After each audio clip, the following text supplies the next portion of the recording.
ভারতের রাজধানী নয়াদিল্লিতে ভয়াবহ বিস্ফোরণে ১৩ জন নিহত হয়েছেন। এ ঘটনায় আরও ২৪ জন আহত হয়েছেন। ঘটনার পর পুরো দিল্লি জুড়ে পুলিশ রেড অ্যালার্ট জারি করেছে। সোমবার ১০ নভেম্বর সন্ধ্যা ৬:৫২ দিল্লির লালকেল্লা মেট্রো স্টেশনের ১ নম্বর গেটের সামনে ট্রাফিক সিগন্যালে এ ঘটনা ঘটে। দিল্লি পুলিশ কমিশনার সতীশ গোলচা এ তথ্য জানিয়েছেন।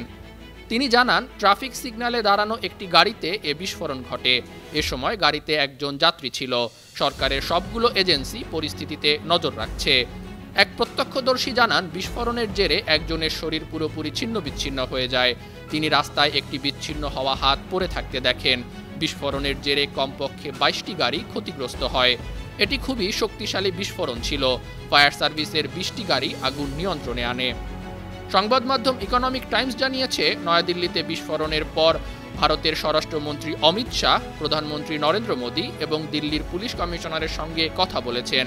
ঘটনার পর থেকেই পুলিশ ও অন্যান্য আইনশৃঙ্খলা বাহিনীর সঙ্গে সার্বক্ষণিক যোগাযোগ রেখে চলেছেন তিনি। আন্তর্জাতিক ডেস্ক, বান্ন টিভি।